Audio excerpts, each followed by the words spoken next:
All right. This is what you want to do? You want that in the background and everything? Tore up house. Well, let's explain the house. We'll put... You never are on Facebook, so it's nice to see you. Yeah. Oh, you're recording already. I am. Well, So here we are in the old broken down house on the fixer-upper. But why is it a Fixer-upper number 4. We just glutton for Or punishment is it here. 6? I think maybe 6.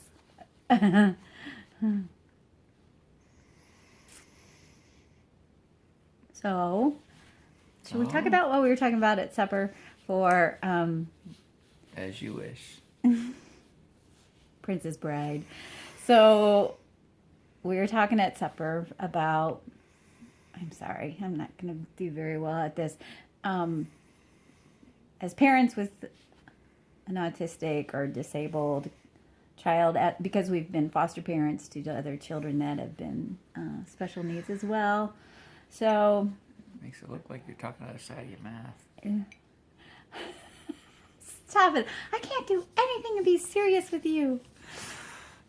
Okay, so Mori and I have been married 28 years, and Paul was 2.5 when we got married.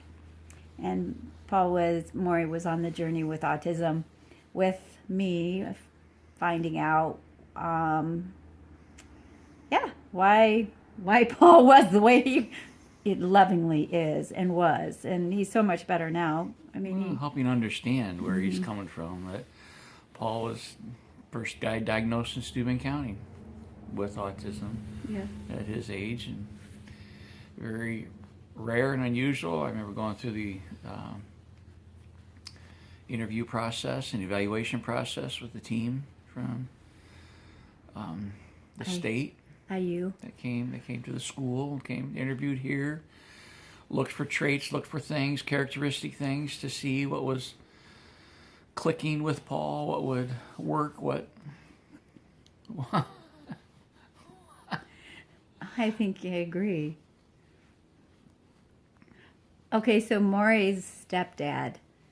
And what do you think is the biggest challenge as a stepdad to have a son with autism?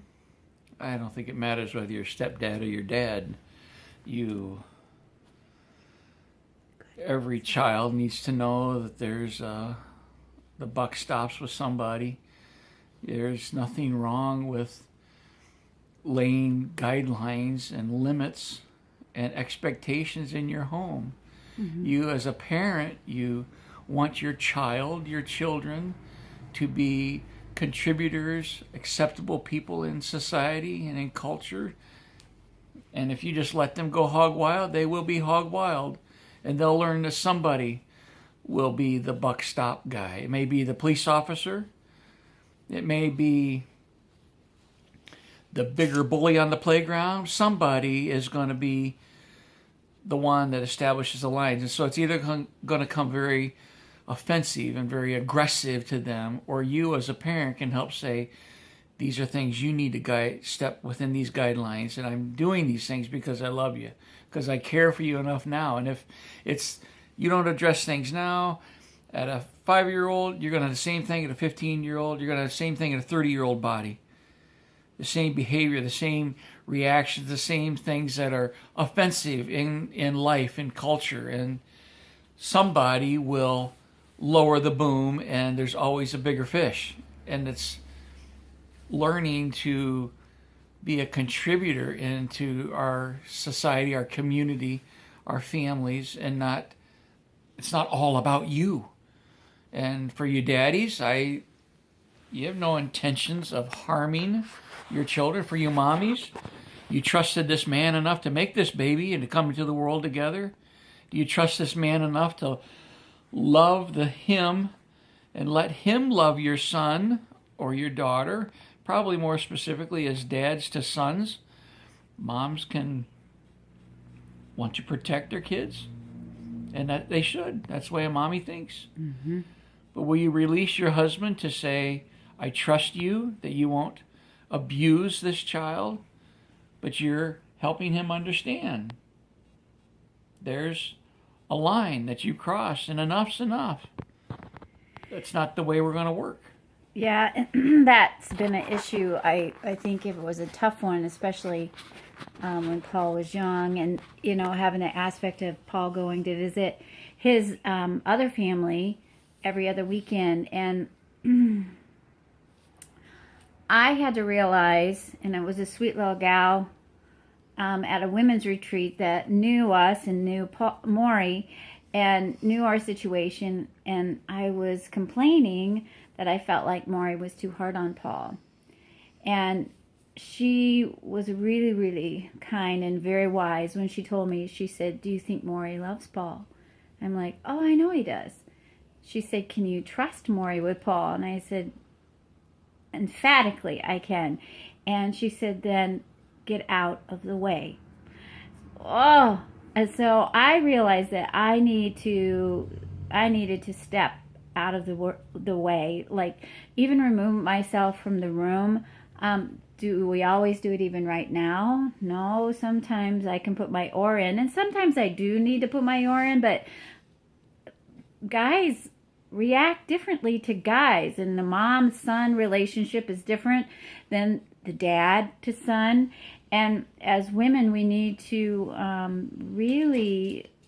As it is with the girls, though. Not just special needs kids only. I mean, you react differently to Elizabeth. I can be like, "Buck up, sister. You're gonna pull through." And I'm like, "Give her some break. Cut her some slack, Mom." And you're like, "Nah, she's just pulling the wool over your eyes."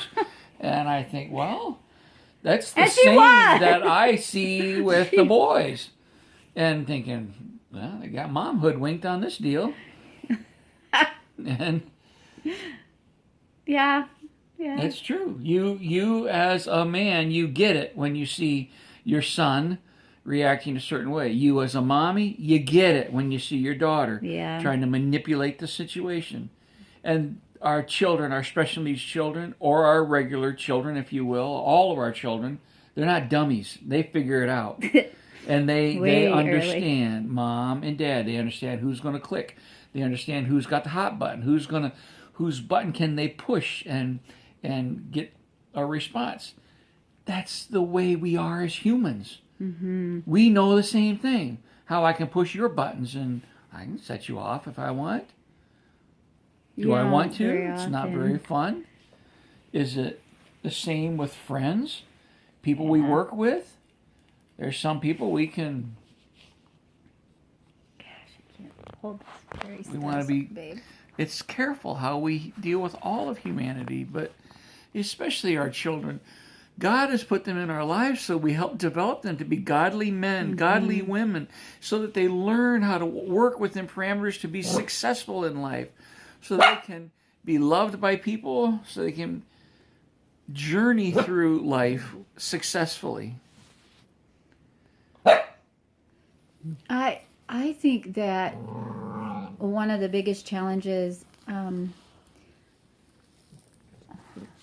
we had as a couple, just even just realizing, like I so appreciate Maury when he has his Bible open in the morning. I know where he's been reading, and it's watering my spirit in the Word as well, like it talks about in Ephesians. But the same for our own children. All of our kids have had perils, but who hasn't? And it's recognizing that even Paul, yes, we have had numerous encounters with the police, and Paul is so wonderful. I mean, he's sweet, he's fun, but he's made a lot of mistakes too. But even in the best of situations, I think of... but he's gentle. He is gentle. Any encounter, But that's a lot of work that we did when he was young, tucking him under the wing and never allowing behavior that we didn't allow our other children. That is huge. That our other kids could not hit each other. He's not going to hit them, and he would bonk them on the head. And we have to be creative. And when you don't have the answer, and there's not an answer in the book or an answer on the internet, you ask the Lord to give you creative ways. He gave you this child. He knew I was to be Paul's mom. He knew Maury was to be his stepdad, and that he would have brothers and sisters, and he has 2 other sisters, and his dad and his stepmom. And you think, I have the privilege of being my children's parent, and God giving them to me, like Maury, him as his wife. I pray that, Lord, help me to be the wife you created me to be for him, as well as for Paul, the mom for Paul, or mom for Elizabeth or Tyler. And now we have the sweet blessing of having extended family with Absolutely. Elizabeth's husband, Austin, and Tyler's sweet wife, Candy. That what an extension that God has done to expand our family and being the privilege of being the parents of our kids. I have dominion over you. So it's the cry of our heart, just like in the Psalms. We have to cry out. And is it hard? Yes. I think of a time where I had to ask the Lord for forgiveness, because Paul, as a young man, had inflicted so much pain, hurting Elizabeth. Like she had, I think I told you earlier, but just running and pushing her, and she had just had a stroke and open heart surgery, and she had 2 black eyes and had summer with something else. And I just think how not allowing the behavior, keeping at it, and not saying, oh, it could be the autism. Well, even if it is, it's not excusable. It's not acceptable, because you have to look at it as this behavior. If I don't help it now when they're little and it's manageable and I can help them with that, then I see it. And people who said it's just they're having their autism way. It's taking their little chin and looking them right in the eyes and say, look at me, and they're looking everywhere else, but they have to practice it. Don't you think, babe, the practicing it, it's exhausting. That's the thing. You have to keep practicing. What do you want? What do you want as a parent? You practice it. Did you get it? Nope. Then we practice again. Yeah. We practice again. We practice again. And Paul didn't sleep at night, so we tag team. I'd stay up one night, and he would finally fall asleep about 1 o'clock, but we did like rubbing his arms, trying to teach himself to relax. And he had his Mickey Mouse, and he had to be quiet because his little Mickey Mouse, needed to be quiet. We used other things around us to help him with that. Do you have anything, like, babe, that you feel is really significant, like for dads in particular, that would be good for them to hear? As couples, you need to know that you are a team, and you are a team to raise your child. You're not mom and the kid, dad and the kid, and you're against one another. You and your husband and wife relationship is the first relationship you're accountable for. You got to take care of our kids, but if you're not taking care of yourselves and you guys aren't in healthy discussions, healthy conversations, healthy living, bonding together, then you're fractured. And how do you expect to minister health and life into your children? You've got to work on your relationship. It's got to be first priority. God didn't give you these kids to then replace one another. Mm-hmm. Yeah. And it's tough. I think the behavior that is unacceptable, you work to create what you do want, and you just keep going after it. And there's got to be natural consequences to any failing of that. I would say to Paul, he would be like, I don't want to be disciplined. And so I think, well, I don't want to say disciplined. I mean, what?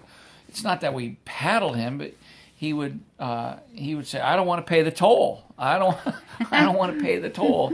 And that may be, you're going to be on your trampoline, or you're going to miss out. You're not going to get a treat. What's a treat? A dish of blueberries, or you got apples and raisins that you cut for story time, or he may have to sit in the chair. I don't know. Whatever your discipline may be, but you want to be stand like a soldier beside me. Yeah. Just learning to practice some good skills.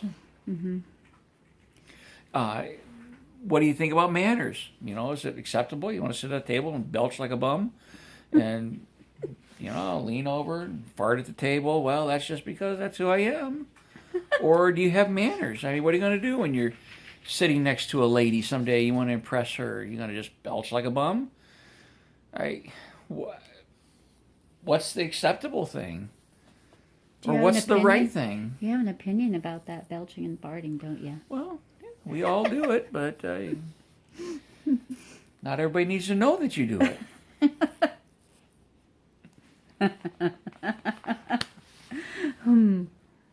I think it's just, we could talk for hours. And we can tell stories, I mean, of what we've done, what's happened, and I don't know, babe. I think I just want them to be encouraged. I think of the verses encouraged. too of don't grow weary in doing good. Yeah. You're doing a good thing. God has given you these children. The Holy Spirit will guide you in wisdom to what to say, how to train up your child in the way they should go. Part of your job as a parent is to learn the giftings, the niches, the way your kids think, and train them up in that way that they should go. It's not just godly standards. It's understanding them, being a student of your kids, learning their passions, and then helping them guide those things that they can feel successful, be successful, and be socially acceptable. They're beautifully and wonderfully made. So are you. We've all been gifted in God's design the way He made us. It's learning to walk in your gifting and celebrate that. Not, I don't want to be like Cynthia. She doesn't want me to be like her. But God has called me to be who I am, and my job is in understanding Paul. How does he think? How can I come along with compassion? He's a big man with a teddy bear heart. He's a tender heart. And his heart gets crushed when he gets dealt brutally with comments or things that people say, and it just breaks his heart. And there's times that we just say, Paul, I don't know why people say things like that. I don't know why they do those things. We need to pray for them. And there's times that we just need to remove ourselves and walk away from those things. Maybe you're in a family situation and some of your family members look at you and think, I don't know, you're all whacked. You should just take that kid out and beat him like a drum. Well, that's not going to do anything. You know your child better than your brother does, than your cousin does, than your mom or dad do. You know the child God has given you. And God gave him to you. He didn't give him to your mom and dad. He didn't give him to your brother and sister. Pray about it and seek the Father's counsel. He'll guide you. The Holy Spirit, that's what He does. That's this.